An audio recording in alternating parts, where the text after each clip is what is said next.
El trading y las emociones. Introducción. Cuando Kahneman, del que ya hemos hablado en otras ocasiones, decide acercarse al mundo de la economía, no lo olvidemos, este premio Nobel de Economía es psicólogo, descubre que todas las teorías clásicas tienen lo que para él es un terrible error de base, consideran como premisa que el ser humano es racional. Esto, por supuesto, contradice todo lo que él había aprendido hasta el momento sobre el ser humano y por ello toma la misión de tratar de demostrar que los hombres tomamos decisiones equivocadas en situaciones sujetas al azar, como por ejemplo cuando invertimos. Es el nacimiento del behavioral finance. Desde entonces, y ya hablando directamente del mundo de los mercados, dos aproximaciones psicológicas tratan, por un lado, de explicar algunos fenómenos y por otro, de prepararnos correctamente para el complicado y tantas veces frustrante, aunque apasionante, mundo del trading. Como vengo diciendo, durante los próximos posts vamos a acercarnos a la psicología del mercado desde este último punto de vista que al final será al que más partido le podamos sacar. Este post debe servir como introducción. Nuestro cerebro está diseñado para proporcionarnos siempre una sensación de orden y de control. No podemos abarcar todas las cosas, amigos, familia, dinero. Ni todos los riesgos, tropezarnos, que nos caiga un tiesto en la cabeza, un terremoto. Por ello nuestra mente trata de centrarnos en determinadas actividades, haciendo que olvidemos otras que permanecen en el subconsciente. Es más, nuestra mente es incluso capaz de engañarnos y falsear datos, para que nuestras historias cerebrales, la memoria, tengan coherencia. Es por ello que cada uno recuerda el pasado de forma subjetiva, excelentemente expresado por Tarantino en la película de Pulp Fiction, que en una misma escena que se recuerda desde dos puntos de vista cambia detalles como un poco los diálogos y algo el escenario. Nuestra mente se vuelve especialmente peligrosa cuando tomamos decisiones en entornos de incertidumbre. Claro ejemplo de esto es lo que se conoce como la falacia del jugador. Cuando en la ruleta ha salido 5 veces seguidas el rojo, pensamos que la probabilidad de que salga negro en la siguiente tirada sea mayor a que vuelva a ser rojo. Esto es un error, puesto que en una tirada, en sucesos independientes como es el caso, la probabilidad de que sea rojo o negro es la misma. O sea, del 50%. Otra cosa es que queramos calcular a priori la probabilidad de que salgan 6 veces seguidas el rojo, pero una vez ha salido el resultado, el pasado se resetea, puesto que los sucesos son independientes. De ahí la ineficacia de la martingala, y lo podemos trasladar al trading. De ahí la desventaja de promediar una posición perdedora. Otro ejemplo de que no podemos fiarnos de nuestra mente en este tipo de situaciones lo encontramos en algunos experimentos de Kahneman y Tversky, que aunque hemos hablado de ello en otros posts, conviene recordar. Básicamente, estos dos psicólogos en uno de sus experimentos daban a elegir las siguientes opciones. Usted prefiere ganar con un 100% de seguridad 2.400 euros. O arriesgarse y ganar con un 25% de probabilidad 10.000 euros o 0 euros con un 75% de probabilidad. En esta opción normalmente la gente escoge llevarse el dinero a la saca, aunque en realidad la esperanza matemática de arriesgarse es superior a la de no arriesgarse. Opción A, E igual a 2.400 100% igual a 2.400. Opción B, E igual a 10.000, 25%, más 0, 75% igual a 2.500. Pero aún es más interesante cuando hablamos de una pérdida. Usted prefiere perder, con un 100% de seguridad 2.400 euros. O arriesgarse y perder con un 25% de probabilidad 10.000 euros o 0 euros con un 75% de probabilidad. Normalmente la gente suele escoger arriesgarse, cuando de acuerdo con la esperanza matemática la pérdida sería mayor. Opción A, E igual a 2.400 100% igual a 2.400. Opción B, E igual a 10.000, 25%, más 0, 75% igual a 2.500. En fin, que no somos buenos calculando probabilidades. Por otro lado, también Kahneman y Tversky hacen otro interesante descubrimiento que demuestra que somos poco racionales y que nuestro cerebro rellena huecos haciéndonos crear ideas preconcebidas acerca de las cosas y de la gente. En resumen y con mis propias palabras, su experimento consistía en la siguiente pregunta. María es una persona comprometida con el socialismo. Acude a concentraciones, participa en todas las huelgas y ha sido detenida varias ocasiones en relación a manifestaciones contra la globalización. Elija. 1. María es una cajera de un banco. 2. María es una cajera de un banco y pertenece a un sindicato. Normalmente la gente elegía la opción 2 cuando es mucho menos probable. Con los datos que sabemos, es decir, casi nada, la opción 1A, María es cajera es más probable que la opción 2, A María es cajera y B sindicalista. La probabilidad de A es mayor que la probabilidad de A más B, lógicamente. En este caso interviene también un problema de exceso de datos muy común en bolsa. Por ejemplo, para resolver el siguiente problema. Un avión blanco y azul, marca Boeing modelo 747 sobrevuela el Mediterráneo, las coordenadas exactas son 35 grados 50, N 14 grados 35, E 134 es el número de pasajeros que lleva el avión, cada uno con un bulto y una maleta de no más de 30 kilogramos. Un 38% de los pasajeros son hombres, el resto mujeres y viajan 12 niños menores de 10 años. ¿De qué color son los ojos del piloto? No necesitamos ninguno de los datos que vemos. Pero que todo esto no os asuste. No nacimos para ser matemáticos, nacimos para sobrevivir en un mundo cargado de incertidumbre y si la naturaleza ha escogido dar mayor valor a la parte emocional que a la racional, debe ser porque es más eficaz para la supervivencia. Solo tenemos que aprender a vivir con ella, a pararle los pies a las emociones cuando sea necesario y a dejarnos llevar por ellas en nuestro beneficio. Psicología y emociones en el trading y... Por Tomás V. García Purriños García, analista macro de Cortal Consors. La inversión en los mercados financieros es una actividad psicológicamente frustrante. Podemos tener toda la lógica de nuestra parte y que, sin embargo, el mercado realice el movimiento que quiera, y lo peor, cuando quiera. Debemos acostumbrarnos a generar una alta tolerancia al fracaso frente a las pérdidas y a no construirnos castillos en el aire cuando estamos en una posición ganadora. En general, cuanto más frecuente sea nuestra operativa, más nos enfrentaremos contra nuestra propia psicología. Para los que hacen trading intradía, muchas operaciones rápidas para al final del día no mantener ninguna operación abierta o swing trading, operaciones en un plazo corto, generalmente de un día a un par de semanas, se hace absolutamente imprescindible seguir las famosas 3 M's de Alexander Elder: Money, Min, Method. Money significa que debemos cuidar nuestra herramienta de trabajo, el dinero. Igual que un herrero debe cuidar su yunque y su martillo porque si no, no podría trabajar, el trader debe cuidar el dinero a través de técnicas de money management, gestión monetaria, que le indicarán de acuerdo a su capital inicial qué capital podrá arriesgar en cada operación. Method se refiere al método elegido para analizar el mercado. Generalmente el trader escoge el análisis técnico, no obstante existen muchos otros métodos para tratar de predecir el nivel de riesgo del mercado que no predecir el futuro, esto es sencillamente imposible. Por último, Min quiere decir que debemos mantener una psicología adecuada que nos proporcione autocontrol suficiente para seguir a rajatabla el sistema que hayamos elegido para actuar con nuestro money y method. Así pues, debemos adecuar a nuestra operativa nuestro comportamiento emocional. El ser humano interacciona con el medio que le rodea de forma básicamente emocional. Alguien puede caernos bien o mal solo por cómo viste. Amamos un país entero, o lo odiamos, como si todos los miembros de ese país fueran una sola persona. Podemos sentir algo más profundo por un objeto como un coche o un libro que por otra persona. En todo momento estamos experimentando alguna emoción. Quizá no la notemos o no sepamos definirla exactamente, pero el hecho es que nuestro día a día, nuestra supervivencia, está en mayor o menor grado influido por nuestras decisiones, tanto automáticas como racionales. Y como viene demostrando la investigación neurobiológica actual, por ejemplo Damasio, Ledoux o Ekman, en el proceso de decidir, las emociones son un requisito indispensable. Como ya adelantó Pascal, el corazón tiene razones que la razón desconoce. A nivel filosófico, sin emociones seríamos incapaces de tomar decisiones de forma eficaz, pues la razón se pasaría siglos analizando riesgos, pros y contras. Resolvamos la siguiente duda. Nos ofrecen un juego donde hay un 99% de posibilidades de lograr 1000 euros, pero existe un 1% de probabilidades de morir. ¿Qué decidimos? ¿Tomaremos la decisión de forma racional?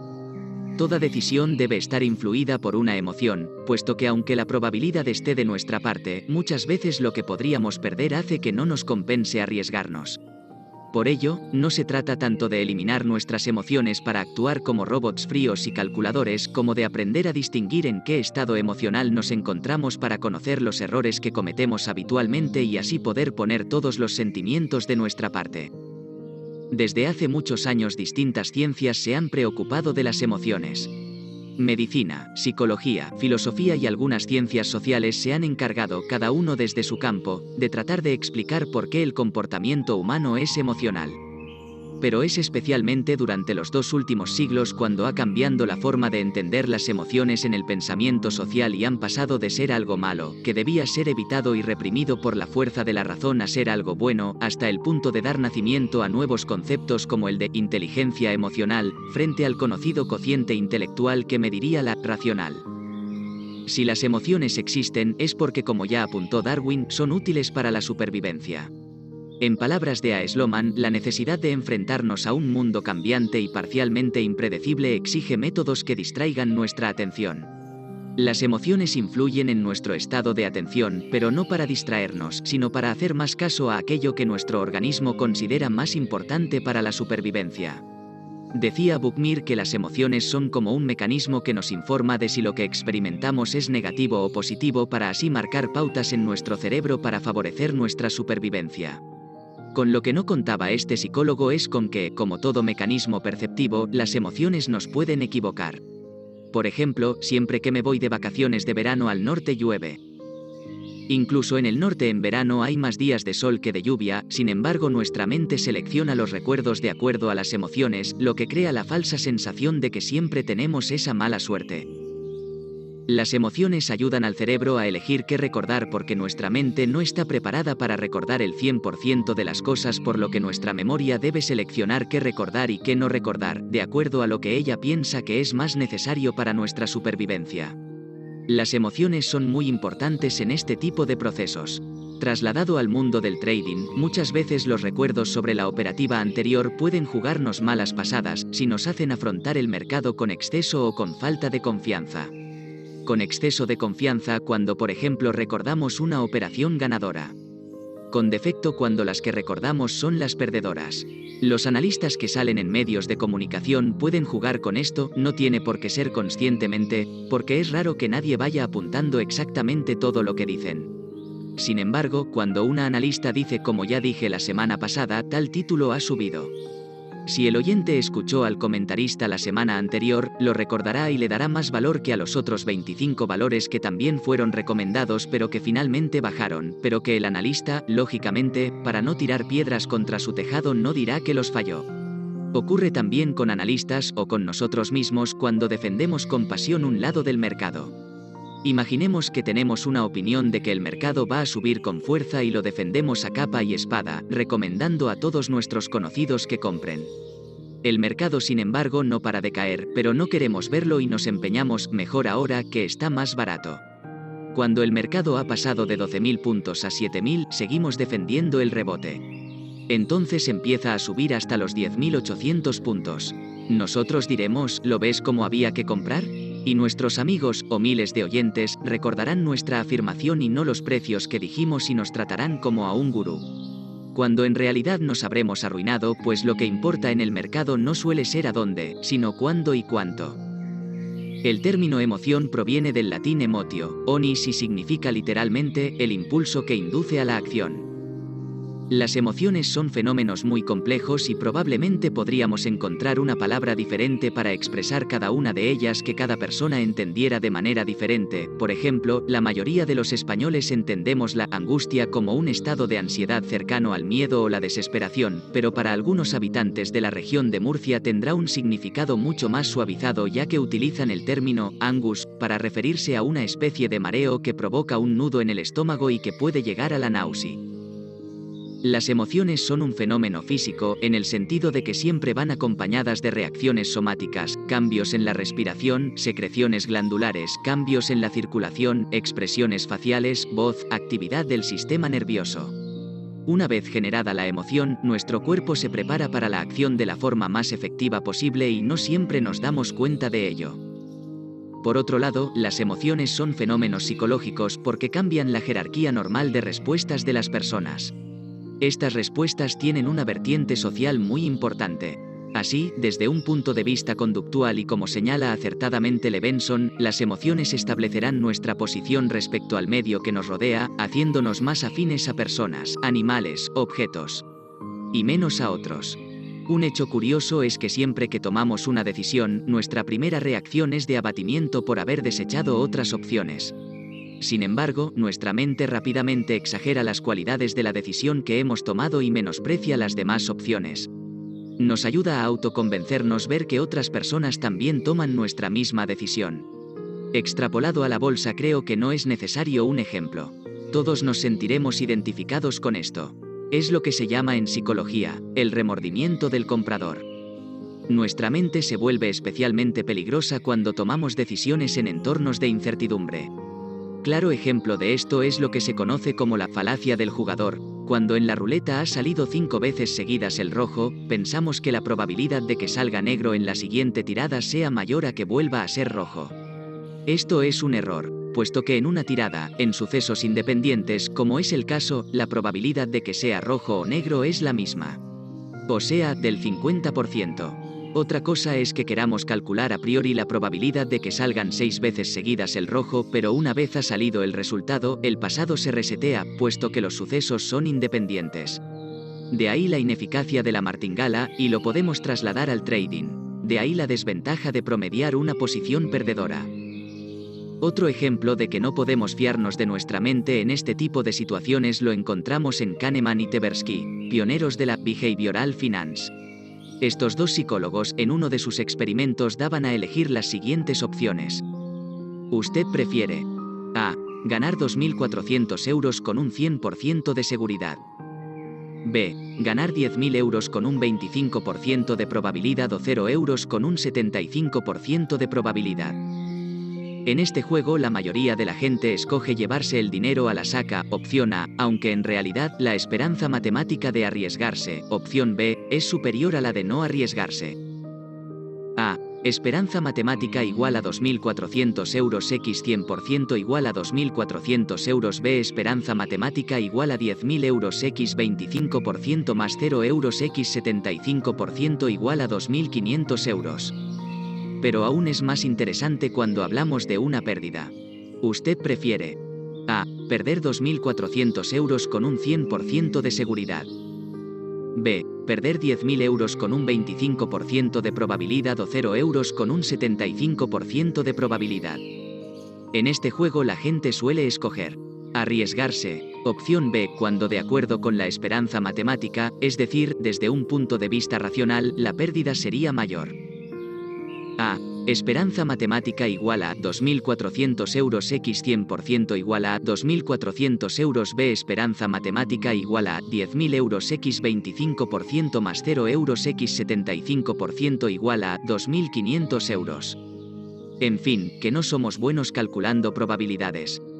Otro interesante descubrimiento de Kahneman y Tversky demuestra que somos poco racionales y que nuestro cerebro rellena huecos asignando ideas preconcebidas acerca de las cosas y de la gente. Su experimento consistía en una pregunta del tipo: María es una persona comprometida con el ecologismo. Acude a conferencias, utiliza papel reciclado, tiene 3 gatos y ha acudido a concentraciones para salvar a las focas del Ártico. Elija. 1. María es una cajera de un banco. 2. María es una cajera de un banco y está afiliada a una ONG. Normalmente la gente elegía la opción 2 cuando es mucho menos probable que la opción 1. Con la información que tenemos, es decir, casi nada, la opción 1 engloba a la opción 2. En este caso interviene también un problema de exceso de datos muy común en bolsa. Por ejemplo, para resolver el siguiente problema. Un avión blanco y azul, marca Boeing modelo 747 sobrevuela el Mediterráneo, las coordenadas exactas son 35 grados 50, N 14 grados 35, el número de pasajeros que lleva el avión es 134, cada uno de ellos con un bulto y una maleta de no más de 30 kilogramos. Un 38% de los pasajeros son hombres, el resto mujeres y viajan 12 niños menores de 10 años. ¿De qué color son los ojos del piloto? Para responder a la pregunta no necesitamos ninguno de los datos que nos dan, muchos datos, pero poca información relevante para responder a la pregunta que nos ocupa. Pero que todo esto no nos asuste. No nacimos para ser matemáticos, nacimos para sobrevivir en un mundo cargado de incertidumbre y si la naturaleza ha escogido dar mayor valor a la parte emocional que a la racional, debe ser porque es más eficaz para la supervivencia. Solo tenemos que aprender a vivir con ella, a pararle los pies a las emociones cuando sea necesario y a dejarnos llevar por ellas en nuestro beneficio. Psicología y emociones en el trading 2. Revista al alza. Una vez aceptamos que las emociones juegan un papel fundamental en nuestra operativa en los mercados financieros, llegando incluso a ser el elemento más importante a tener en cuenta, especialmente si nos dedicamos a hacer trading, es interesante poder identificar cuáles serán las que más afecten a nuestra operativa.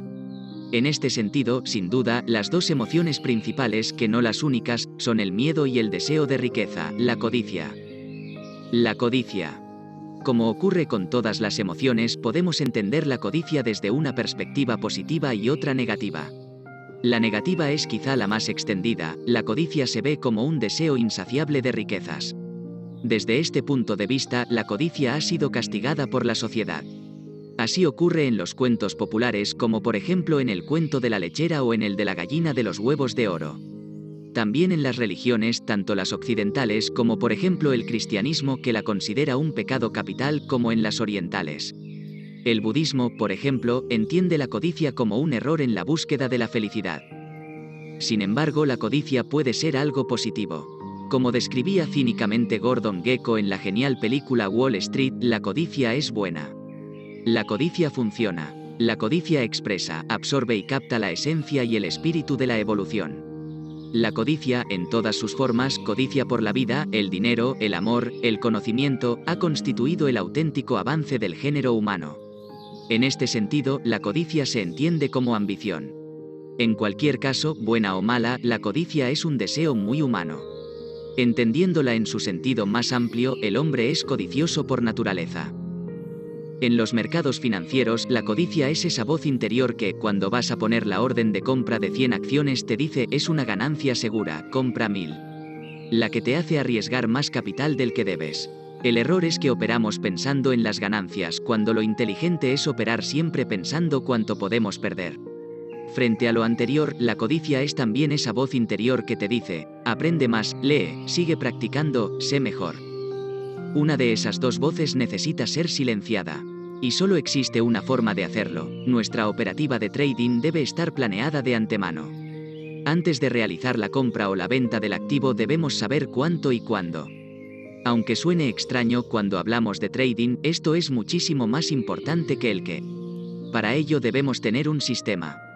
Tener un sistema no significa automatizar nuestro trading, sino darle un sentido. Se puede, no obstante, automatizar nuestro sistema, eliminando así la parte emocional negativa. El problema es que también eliminaremos la positiva. Ser inversores de largo plazo no debe ser excusa para no tener sistema. En el sentido amplio, los estilos de inversión, como el Value o el Growth, por ejemplo, son sistemas. La base del sistema consiste en escoger y testear un método que nos indique qué y cuándo elegir un activo concreto, es decir, un método de análisis, y cuánto arriesgar, es decir, un método de gestión del dinero. El cuánto significa escoger una estrategia de gestión del dinero que nos indique cuál será el capital máximo que podemos arriesgar en cada operación, de acuerdo a nuestro capital total. Gracias a esta estrategia, una vez calculada cuál puede ser nuestra pérdida, el sistema nos señalará el dinero que pondremos en juego en el mercado. Este tipo de estrategia de money management se conoce técnicamente como position sizing. Por otro lado, debemos saber exactamente antes de la operación que vamos a realizar en qué precio entraremos y cuál será el precio al que salgamos. Es decir, conocemos de antemano el precio de compra y tenemos claros nuestros stop, tanto para las ganancias como para las pérdidas. Una vez aclarado esto, estaremos listos para entrar en los mercados. En el trading, el futuro es impredecible, por lo que ninguna estrategia de análisis, es decir, el qué, por fiable que sea, nos ayudará a batir consistentemente al mercado. Evidentemente, es útil. Cuanto mejor sea nuestro análisis, menor riesgo de pérdidas correremos. Pero tan solo una gestión adecuada de nuestro capital, que es al fin y al cabo nuestra herramienta de trabajo, nos ayudará a sobrevivir en plazos largos. No obstante, si nuestro objetivo no es hacer trading sino que somos inversores de largo plazo, la pregunta del qué cobra todo su sentido y se hace tan importante como las otras dos. La otra voz, la que nos pide ser mejores, la codicia de aprender, debe ser amplificada. Debe gritarnos. Para ello, una técnica eficaz es hacer examen de conciencia antes y después de cada operación. Es útil apuntar antes de hacer una operación por qué vamos a hacerla. Una vez cerrada, sea un éxito o un fracaso, podemos reflexionar sobre por qué la hicimos y cuáles han sido nuestros puntos fuertes y débiles durante el desarrollo de la misma. Y a partir de ahí, trabajar las debilidades y potenciar las fortalezas. Algo que debemos recordar siempre es que no debemos insultarnos o sentirnos inferiores por nuestros errores. Las decisiones que tomamos, sean correctas o no, son importantes por el mero hecho de ser nuestras. La lucha, la constancia y el trabajo nos ayudarán a ir depurando el proceso de toma de decisiones. Recuerda que el trading es en sí mismo una actividad muy frustrante.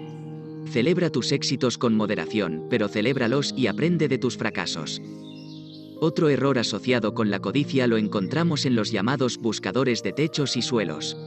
Es completamente imposible adivinar cuándo un mercado se dará la vuelta. Son tantísimos los factores que pueden influir en el precio que no existe ninguna técnica para tener todos en cuenta. Así, el análisis nos puede ofrecer resultados aproximados y sujetos a mayor o menor incertidumbre, pero nunca resultados exactos. Recuérdalo, no existe nadie que compre en los mínimos y venda en los máximos. Si alguna vez ocurre esto es pura casualidad. Si alguien le cuenta que es capaz de hacerlo, le está mintiendo. Así que, como decía mi abuelo, el último duro para otro. Nuestro sistema nos debe indicar antes de hacer una operación cuál será nuestro precio de salida. Si luego el mercado sigue ganando puntos en la dirección que habíamos previsto, no es importante, porque nosotros ya hemos tenido una operación exitosa y solo debemos pensar en la siguiente. El miedo. El miedo, de acuerdo a la definición de la RAE, es una perturbación angustiosa del ánimo por un riesgo o daño real o imaginario. Es una emoción, normalmente incómoda, concebida para ayudarnos a sobrevivir en un entorno de incertidumbre. El miedo fija nuestra atención en el riesgo que nuestra mente considera más importante frente al resto de riesgos. El miedo es una emoción primaria. Biológicamente, se desarrolla principalmente en el cerebro, más concretamente en el sistema límbico y siendo aún más concretos en la amígdala. A pesar de que conocemos relativamente bien cómo funciona el mecanismo del miedo, es muy complicado actualmente pensar en una medicación contra él. Se han desarrollado algunas, pero por el momento no tienen aplicación real, puesto que el miedo, como emoción primaria, se desarrolla de forma parecida a otras emociones primarias, como por ejemplo el afecto.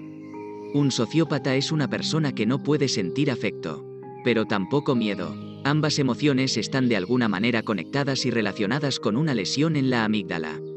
No es algo que debiera sorprendernos. La cultura popular nos deja un ejemplo en el cuento de Juan sin miedo. Como su nombre indica, Juan es incapaz de sentir ningún tipo de miedo, algo que le hace incluso algo irresponsable.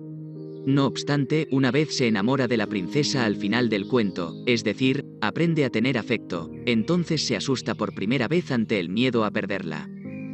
Antes he señalado, aprende a tener afecto. He utilizado la palabra aprende puesto que las emociones primarias pueden aprenderse, salvo casos de lesiones como la que comentábamos antes. El miedo es una emoción social, el ser humano aprende a tener miedo de acuerdo al contexto social y a la época. Si actualmente le hablamos a un europeo del siglo XV sobre el miedo al cambio climático o el miedo a una pérdida de privacidad por culpa de las redes sociales, nos mirará con cara de asombro. Sin embargo, si le bombardeamos lo suficiente el tema, seguramente comience a tenerlo en cuenta. Un buen ejemplo lo encontramos en la película de El Bosque, donde se crea un mundo en el que se enseña a tener miedo a elementos como el color rojo o a entrar en el mismo bosque. Aunque la idea de que el miedo es algo que depende de la sociedad pudiera intuirse, los estudios científicos sobre este tema no surgieron hasta bien entrado el siglo XX, especialmente con el desarrollo de las dictaduras y al principio a través de las teorías sobre la psicología de multitudes. La idea más positiva que podemos sacar de este aprendizaje del miedo es que, al igual que se puede aprender a tener miedo a determinadas situaciones, se puede aprender a no tenerlo. Existen diferentes tipos de miedo, al amor, a las arañas, a la muerte, y a su vez, diferente gradación de los mismos, terror, susto, etc. 2 grados del miedo serán los que más nos preocupen como inversores o especuladores, el riesgo y el pánico. El riesgo es un arma muy poderosa porque se puede cuantificar. De este modo podremos adecuar nuestra cartera al riesgo que estemos dispuestos a asumir, eliminando así parte del riesgo imaginario, o también podemos buscar activos en los que se esté sobrevalorando el riesgo, como hizo, por ejemplo, W. Buffett cuando compró acciones de Coca-Cola. Una forma muy simple de evaluar el riesgo en el trading es comparar el precio al que queremos comprar con el stop de pérdidas que pondremos. Si por ejemplo existiese entre uno y otro una diferencia de un 20%, sabemos que eso es lo máximo que podemos perder en esa operación. Con esto en mente, debemos calcular entonces cuál sería el precio de salida de la operación con beneficios. Si por ejemplo, vamos a arriesgar ese 20% para conseguir un beneficio del 2%, desde luego la operación no valdrá la pena. En este sentido, debe quedar por delante el giro copernicano. Cada vez que vayamos a hacer una operación, primero debemos pensar en sus posibles pérdidas. La palabra pánico proviene de la palabra griega pan, que tenía que ver con los sonidos desconocidos del bosque, atribuidos a la música del dios Pan. El pánico debe ser siempre observado con sentido común, puesto que muchas veces no está justificado. En ese caso podremos aprovecharlo de la misma forma que lo haríamos en una burbuja. En momentos injustificados de pánico será más sencillo buscar activos sobrevalorados en riesgo. Por ejemplo, durante la crisis del 87, mientras todos sus gestores le miraban sin saber qué hacer, J. Templeton les gritaba: «Comprad todo lo que podáis», puesto que, como se demostró después, no había razón de fondo para una caída así. Igualmente ocurrió durante la última crisis. Tras la quiebra de Lehman, recuerdo que había alguna acción que cotizaba por debajo del valor de su caja. Es decir, era como si pudiésemos comprar un pantalón por 50 euros que tuviera 100 euros en uno de sus bolsillos. Ir en contra de la corriente puede ser una estrategia muy peligrosa, en cualquier caso.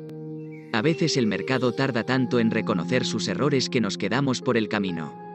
Decía Arroy que un inversor de largo plazo debe aprender a sobrevivir en el corto plazo.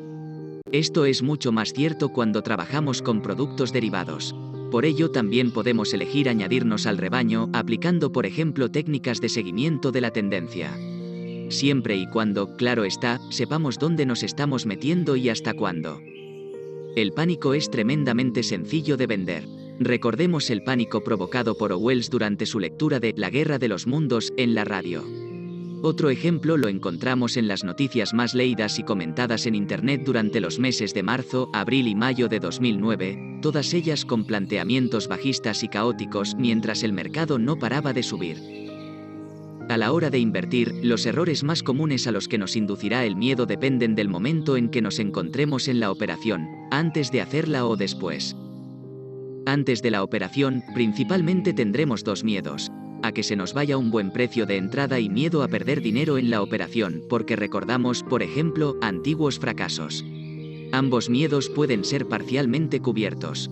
El miedo a que se nos vaya el precio deberá cubrirlo nuestro sistema, que nos indicará precios y motivos de entrada al mercado.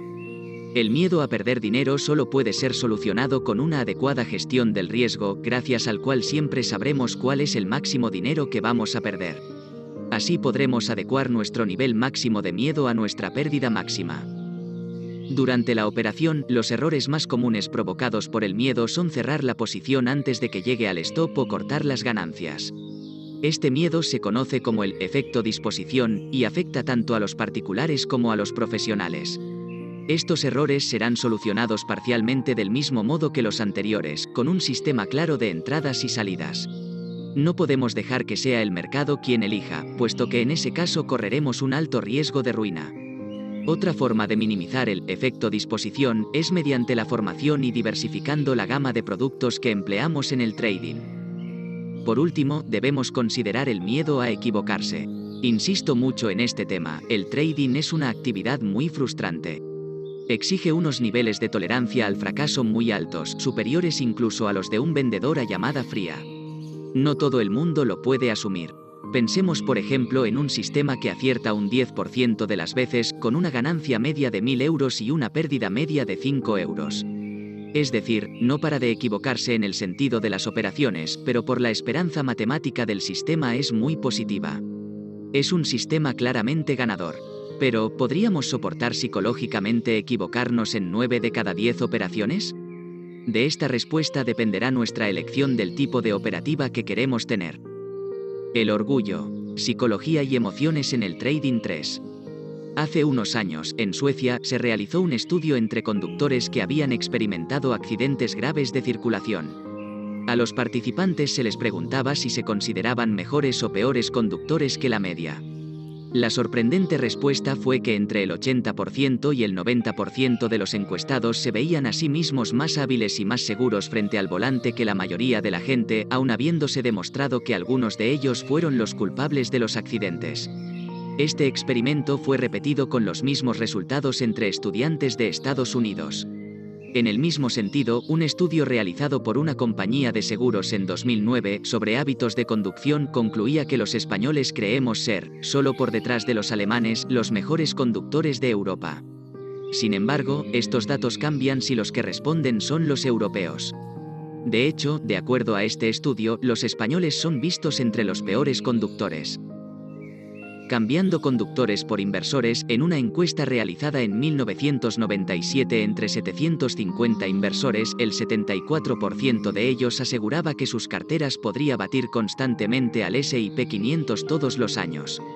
Es decir, en torno a 3/4 partes de los encuestados pensaban que la rentabilidad de su cartera sería superior a la del índice año tras año, algo que tan solo inversores leyendarios como Peter Lynch, Warren Buffett o García Paramés han conseguido. Más tarde, en 1999, una revista estadounidense llamada Money hizo otra encuesta entre 500 lectores, preguntando si sus carteras habían tenido mejores resultados que el mercado aquel año, es decir, si habían conseguido batir al S&P 500. 1 de cada 4 respondió que sí. No obstante, cuando se les pedía que especificasen el resultado exacto que había obtenido la cartera, el 80,0% de estos inversores tenían unas ganancias inferiores a las del mercado. Todos estos estudios vienen a demostrar que las personas tendemos a sobrevalorar nuestras habilidades. Es por eso por lo que casi todo el mundo es experto en ingeniería informática, en mecánica, en farmacia, en medicina, en derecho, en economía. Sobreestimando sus propios, y normalmente escasos, conocimientos adquiridos de manera dudosa, internet, rumores, televisión, algo que oímos en la radio, frente a los de los profesionales. Pensamos que somos más inteligentes y que estamos mejor informados que los demás.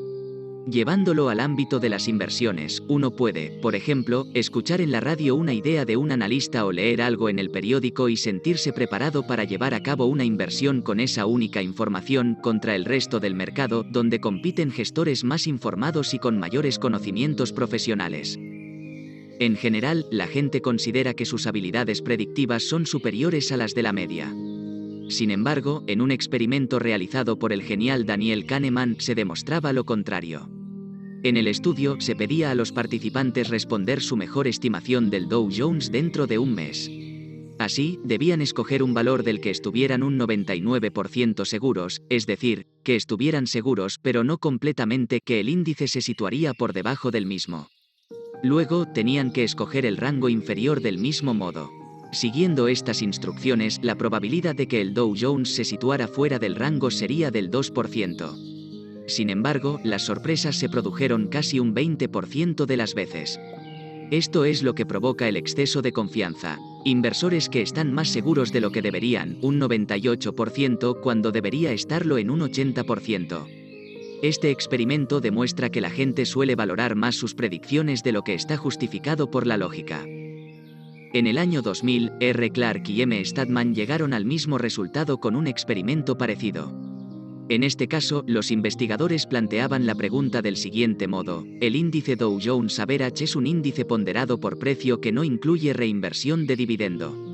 En 1896 su valor era 40. En 1998 superaba los 9.000. ¿Qué valor tendría en 1998 este índice si se reinvirtiera el dividendo? Señale un rango en el que sienta un 90% seguro de que estará el resultado. Lo cierto es que ninguna de las respuestas fue correcta. Es más, muy pocas se acercaban siquiera al resultado real, que por si alguien siente curiosidad es 652.230. Una forma de saber si usted es de los que se creen mejores que la media es comprobar cuáles son sus intervalos máximos y mínimos para los dos ejercicios anteriores. Si eran amplios, es usted humilde y tiene la mentalidad adecuada en ese sentido para invertir. Sin embargo, si los rangos eran muy estrechos o si, sencillamente, usted piensa que hubiera acertado, siga leyendo. Este artículo le interesa realmente. Al final, todo lo anterior tiene una palabra que lo define: orgullo. La palabra orgullo tiene un sentido negativo para nosotros debido, básicamente, a nuestra herencia cristiana, que identifica orgullo con soberbia, el primer pecado capital para Santo Tomás de Aquino. Sin embargo, lo importante no es el continente sino el contenido, y el orgullo puede ser moralmente correcto. Podemos, por ejemplo, estar orgullosos de la familia o de los amigos. Tampoco es malo estar orgullosos de nosotros mismos. Desde un punto de vista ético, es correcta la estima siempre que sea apropiada. Cuando deja de serlo y es más alta de lo que debería, hablamos de soberbia. Entendiendo el orgullo en su sentido negativo, estamos ante uno de los principales defectos, si no el peor, que se pueden tener frente al mercado. En un manual de introducción a la psicología de las inversiones estaría en el primer capítulo. El orgullo provoca que operemos con exceso de confianza, y el exceso de confianza, tanto como el defecto, es fatal para nuestra cartera. La peor consecuencia del exceso de confianza es que puede llevarnos a alterar la información que recibimos para adecuarla a nuestra realidad. Un inversor orgulloso creerá que su información es la mejor, y que su valoración de la situación es la más correcta. Es más, un inversor orgulloso podría anclarse a su análisis e ignorar sistemáticamente cualquier información en contra. Por eso, no sabe qué es un stop loss. El soberbio tiene una idea, piensa que es correcta y ninguna nueva información le hará variar de opinión. Es cierto que muchas veces, aun teniendo la razón, el primer movimiento del mercado es en nuestra contra. Tener paciencia y creer en nuestras ideas y valoraciones es el orgullo adecuado, como decía Costolani. Sin embargo, permitir una pérdida superior a la que estaríamos dispuestos a asumir en el momento de hacer la operación es soberbia. Los mercados de valores son cambiantes. Cuando uno decide operar en ellos, debe tener en cuenta que no va a pelear contra el mercado, sino a hacerle la pelota. El que pelea contra el mercado suele salir perdiendo. Ir en contra del mercado siempre conlleva pérdidas. No hay que empeñarse en mantener una visión. Como decía Jesse Livermore, no hay lado alcista ni bajista, sino el lado correcto o incorrecto. Con ello, lo que este famoso inversor pretendía decir es que a uno le debe dar igual ser alcista o bajista, incluso ser un día alcista y otro bajista. No pasa nada por equivocarnos. Los mejores gestores pueden cambiar radicalmente de opinión de un día para otro, y no pasa nada. No pasa nada porque mantenernos en el error significa perder dinero y cambiar de postura significa ganarlo. Y uno no debe estar orgulloso de acertar, sino de ganar dinero. En los mercados financieros el que acierta no siempre gana dinero. Y al contrario. Otro error provocado por el orgullo es la creación de unas perspectivas irreales de beneficios. El orgullo es el creador de esos eternos buscadores de suelos y de techos, esa gente que quisiera comprar en el mínimo y vender en el máximo. Jamás, en toda mi experiencia en el mercado, he conocido a nadie, particular o institucional, capaz de hacer eso ni siquiera teniendo suerte. Y no creo que exista. Debemos ser muy cuidadosos a la hora de estudiar el posible beneficio que podemos obtener con una operación. Es importantísimo evaluarlo correctamente, puesto que el beneficio potencial de la operación es la base para calcular la rentabilidad potencial de la misma. Del mismo modo que es importante evaluar la posible pérdida que será el riesgo potencial. Comparar el riesgo potencial con el beneficio potencial es la única manera que tenemos de escoger entre inversiones. Así, para el mismo riesgo, calcularemos qué posible inversión está sobre o infravalorada. Es habitual en el inversor orgulloso, porque no sabe, no entiende o simplemente no hace cuentas, infravalorar el posible riesgo de las operaciones y sobrevalorar las pérdidas, por ello pierde dinero. Sin embargo, el inversor inteligente escoge los productos de acuerdo al riesgo, o más específicamente al binomio riesgo-beneficio de las mismos. Debido a que el orgulloso se considera más inteligente y mejor que los demás, no diversifica. Entonces pone todo su dinero en una o dos empresas, o en un solo sector, o en un solo tipo de activo, o en una sola región. A pesar de lo anterior, estoy de acuerdo con Warren Buffett cuando critica la diversificación, señalando que una persona tiene solo una o dos ideas buenas en su vida y que por lo tanto diversificar es lo mismo que ampliar el número de posibles errores. En general, el que se hace rico es apostando su capital por un único sector. Sin embargo, el hecho es que la experiencia demuestra que hay algunas personas que ni siquiera tienen una o dos buenas ideas respecto a inversiones. No todo el mundo comienza con una sastrería y termina creando Inditex. Es más, hay personas que ni quieren ni deben aceptar ese riesgo, porque si no, todos seríamos como Sergey Brin, Larry Page o Amancio Ortega. Y no lo somos. Y no pasa nada por no serlo, podemos ser igual o más felices que ellos. Pero también podemos serlo menos, sobre todo si no nos aceptamos tal y como somos. Por ello, aunque para algunos pocos inversores diversificar no sea correcto, para el resto sí lo es. Además, la evidencia matemática demuestra que aumentando el número de productos, diversificando, podemos disminuir el riesgo para obtener la misma rentabilidad. Esto es así, e ignorarlo es dar de lado a toda la teoría moderna sobre carteras, uno de los instrumentos más potentes que existen para controlar nuestras inversiones. Finalmente, el inversor orgulloso hace más operaciones de las debidas. Esto es así por dos motivos: en primer lugar porque piensa que es mejor que los demás, y por lo tanto se cree capaz de acertar más que los demás. En segundo lugar, el orgulloso debe satisfacer su ego. La consecuencia principal de esto es realizar overtrading, es decir, más operaciones de las que debería. Esto es un error gravísimo. Brad Barber y Terran Odean estudiaron entre 1991 y 1997 más de 35.000 cuentas de valores, llegando, entre otras, a la conclusión de que el exceso de confianza llevaba a los inversores a sobreoperar y esto afectaba negativamente, en todos los casos, a sus carteras. Un inversor que sobreopera satisface su ego con las operaciones positivas, olvidando rápidamente las negativas. La diferencia entre alguien que opera más de la cuenta y un jugador de ruleta es ninguna. Por ello, para entrar al mercado adecuadamente necesitamos un método que nos indique entradas y salidas de forma más o menos objetiva. Así, solo operaremos en base a este sistema. La base del mismo consistirá en escoger y testear un método que nos indique qué y cuándo elegir un activo concreto, es decir, un método de análisis, y cuánto arriesgar, es decir, un método de gestión del dinero. Por satisfacer nuestro ego también podemos caer en el error de no poner stop loss. Un stop de pérdidas que se ejecuta significa reconocer un error. Hasta que una operación no se cierra, la pérdida no se reconoce, pero eso no significa que no esté ahí. El uso de stop loss es algo polémico. Mientras algunos expertos señalan como condición sine qua non para introducir una operación que ésta vaya acompañada de stop loss, otros no creen en ellos. Por ejemplo, algunos inversores que siguen el estilo value podrían soportar pérdidas superiores al 50% de la posición, que exigirían recuperar más del 100%. Yo pienso como a Roy, el creador del Roy's Ratio, y creo que para llegar al largo plazo hay que sobrevivir en el corto, y un gestor no debería permitir tal pérdida por muy seguro que esté de la empresa que ha comprado.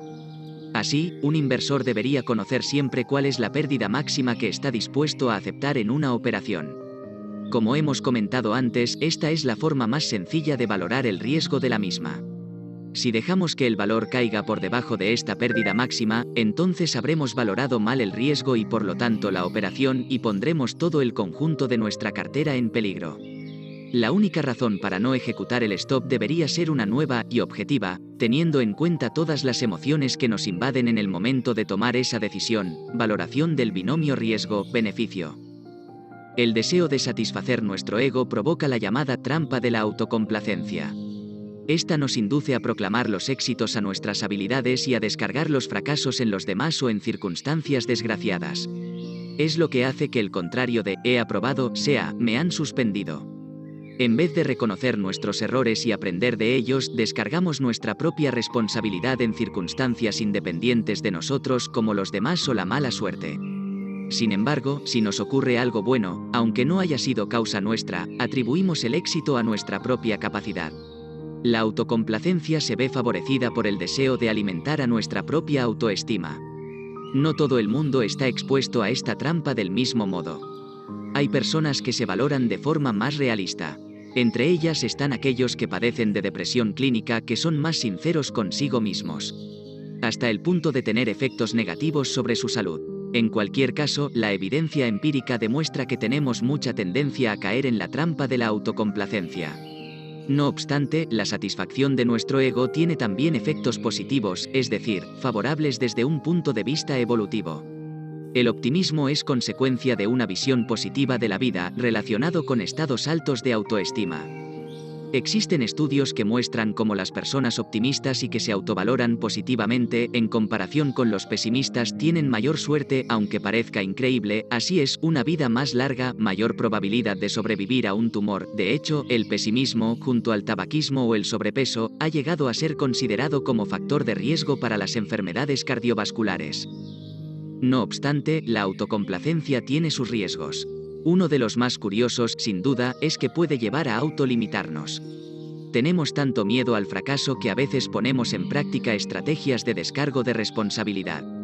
Por ejemplo, ¿quién no ha visto a alguien, incluso a uno mismo antes de jugar un partido de cualquier deporte, excusarse diciendo lo mucho que hace que no juega, o que no está en el mejor momento de forma, o que le duele una pierna? Actuando así, si perdemos, tenemos excusa. Si ganamos, disfrutamos doble, debido a que a pesar de todo, lo hemos conseguido. Edward Jones o Cordelia Fine son psicólogos que han estudiado esta trampa de autolimitarse, llegando a conclusiones sorprendentes en alguno de sus experimentos. Como por ejemplo, deportistas que reducen su preparación antes de una prueba o que daban ventaja al adversario, alumnos que estudiaban menos para un examen. Finalmente, como curiosidad, destacar el hecho de que de acuerdo con el estudio que hemos comentado de Odean y Barbier, así como otro de la Universidad de Estocolmo, todo lo anterior sobre el orgullo y la satisfacción del ego afecta con mayor fuerza al hombre que a la mujer. Asimismo, no afecta a todas las culturas por igual. Por ejemplo, en una investigación sobre una muestra de 6 países diferentes, en la que se realizaron unas pruebas matemáticas a jóvenes de 13 años, se preguntó a los participantes tras la resolución de los ejercicios si se consideraban buenos en matemáticas. El 68% de los estadounidenses se consideraba bueno, mientras que tan solo el 23% de los coreanos se consideraba sobre la media. No obstante, los mejores resultados en estos ejercicios lo habían tenido los coreanos, mientras que los estadounidenses habían sido los peores. Sin embargo, quede lo anterior como pura curiosidad, pues una vez afectado por el exceso de orgullo, no hay distinción de nacionalidad. Los efectos y los errores sobre la operativa son exactamente los mismos. La esperanza. Psicología y emociones en el trading IV. Psicología y emociones en el trading, IV, la esperanza. Por Tomás V. García Purriños García, analista macro de Cortal Consors. Junto con la fe y la caridad, en la tradición cristiana, la esperanza es una de las 3 virtudes teologales. Sin embargo, en los mercados financieros solo existe una esperanza, la matemática. La esperanza, entendida como cualquier otra definición, lleva inevitablemente al desastre económico. En el trading, la esperanza es como la veía Nietzsche, el peor de los males porque prolonga el sufrimiento del hombre. La esperanza es un sentimiento de que las cosas irán mejor en el futuro o se desarrollarán de acuerdo a lo que esperamos.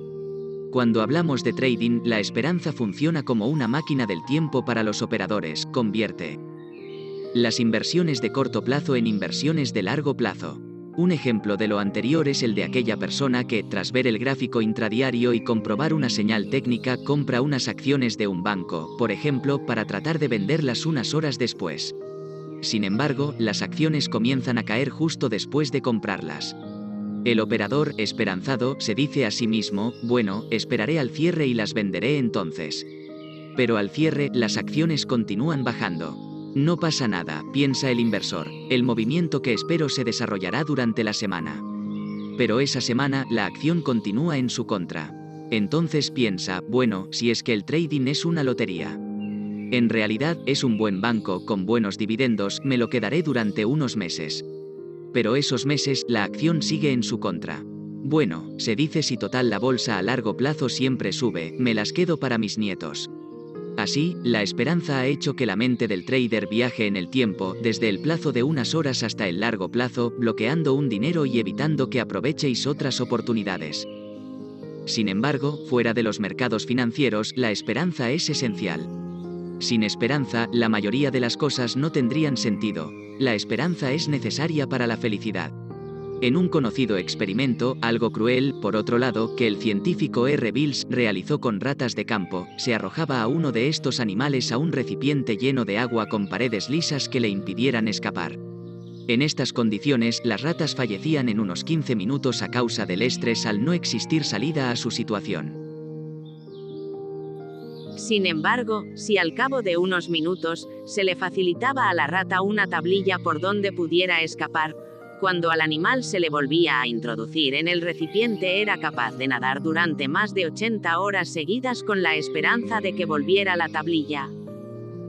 La conclusión de este trabajo, conocido como el experimento de la esperanza, es que la esperanza nos da fuerzas desde lo más profundo, más de lo podemos imaginar. La necesitamos para sobrevivir. En este mismo sentido, un trader necesita una esperanza matemática positiva para sobrevivir. Nunca se puede estar completamente seguro de que nuestra estrategia en los mercados es correcta. Pero ello no impide que podamos estar siempre seguros del riesgo que corremos y operar en base al mismo. Conociendo nuestra pérdida máxima, podemos buscar un sistema en el que las operaciones ganadoras, aunque puedan ser incluso menos numerosas, superen las pérdidas de las operaciones perdedoras. Esto es un sistema con esperanza matemática positiva. Esa esperanza es vital para las cuentas de los traders. La esperanza, definida de cualquier otra manera, es un sentimiento negativo, que nos llevará inevitablemente a la ruina. De este modo, el trader que opere en el corto plazo debe operar siempre con un stop de pérdidas. Ese stop será el punto en el que pierde la esperanza, y debe tener una estrategia de salida en beneficios. Cuando ésta se cumpla, la esperanza debe marcharse y se realizará la ganancia. Así, uno puede soñar todo lo que quiera en que el mercado irá en su dirección, pero cuando el mercado le quita la razón o cuando se la da, de ninguna manera un operador puede seguir confiando. Por ello, es psicológicamente más sencillo revisar un análisis en una posición ganadora que una perdedora. Cuando analizamos de nuevo la posición perdedora, las emociones van en contra nuestra y perdemos objetividad, intentando ver lo que queremos ver y no lo que es. Así, el mayor problema de la esperanza es que, si la posición en el mercado se mueve al contrario de lo que nuestro análisis dice, corremos el enorme riesgo de entrar en un estado muy propicio para caer en trampas mentales. Si a este estado añadimos esperanza, aumenta sensiblemente el peligro de ser víctimas de algún error mental. La esperanza consigue que ni emociones ni razón nos ayuden en la toma de una decisión correcta. Entre las trampas más comunes, especialmente favorecidas por el estado de esperanza, podemos encontrar la búsqueda de orden.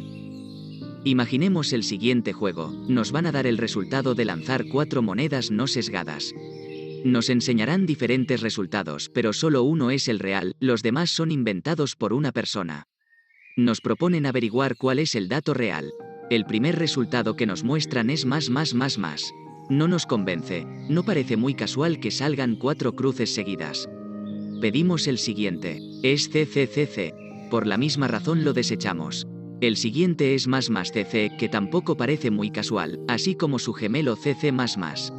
Se ordenan de manera demasiado correcta.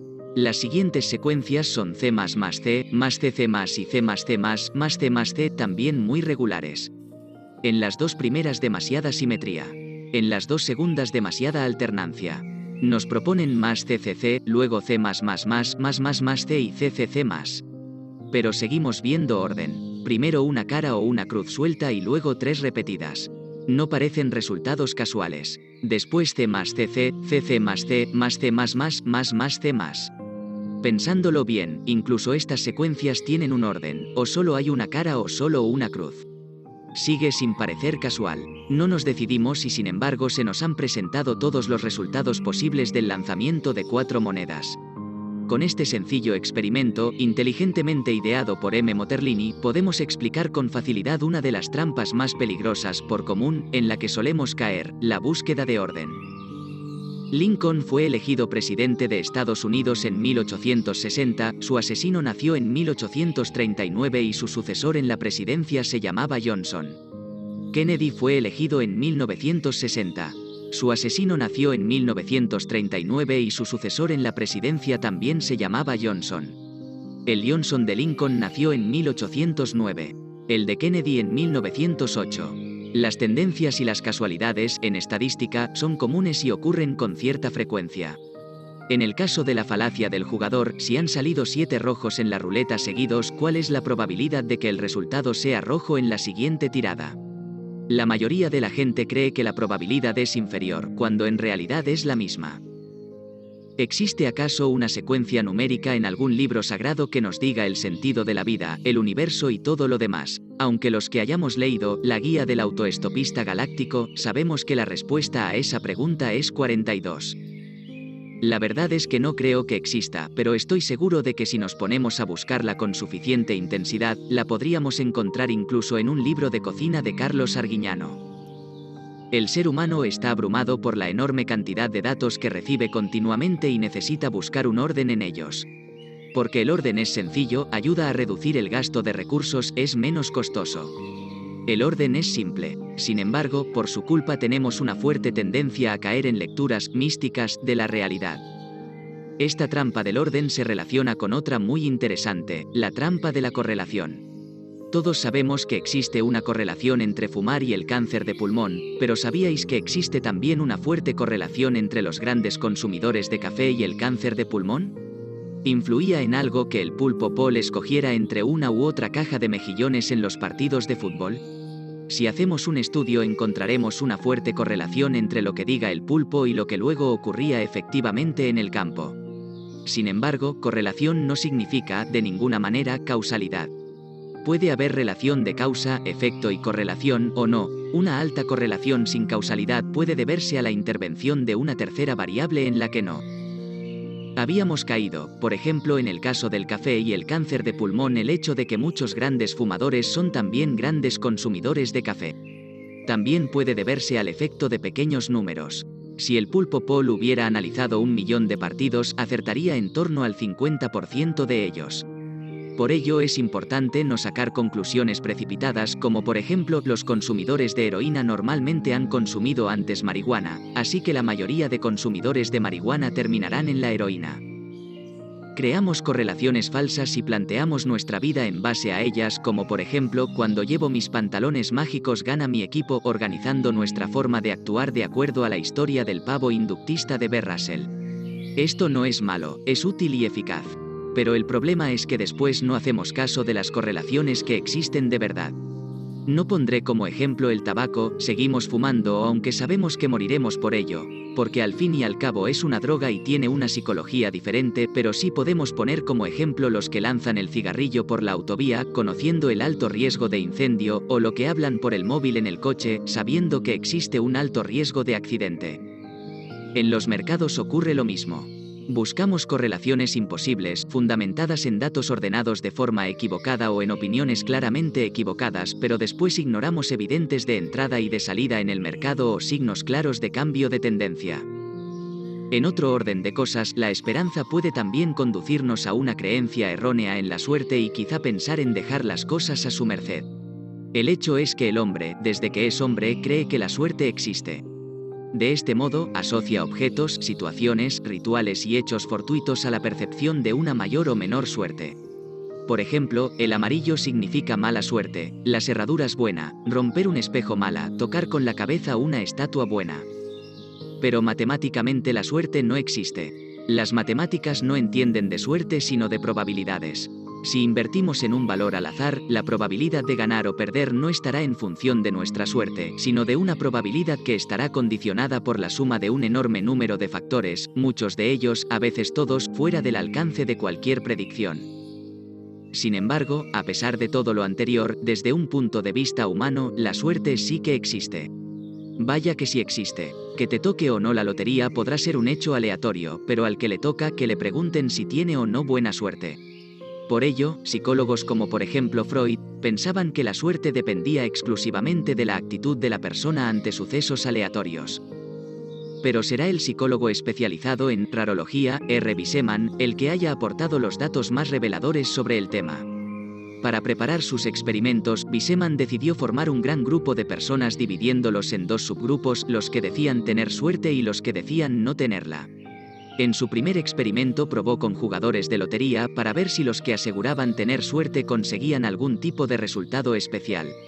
Los resultados del experimento fueron los esperados, es decir, que no había mayor probabilidad de que les toquéis un premio a aquellos que aseguraban tener suerte. Con ello probaba que matemáticamente la suerte no existe. Tal y como comentábamos antes, no depende de nuestra suerte que un valor suba o baje. Ni siquiera de que nos consideremos o no afortunados. Ahora bien, en otro de sus experimentos pedía contar las imágenes que tenía un periódico. El truco estaba en que en la segunda página, en un anuncio a media página, es decir, grandecito, se leía: pare usted de leer, en este periódico hay 27 imágenes.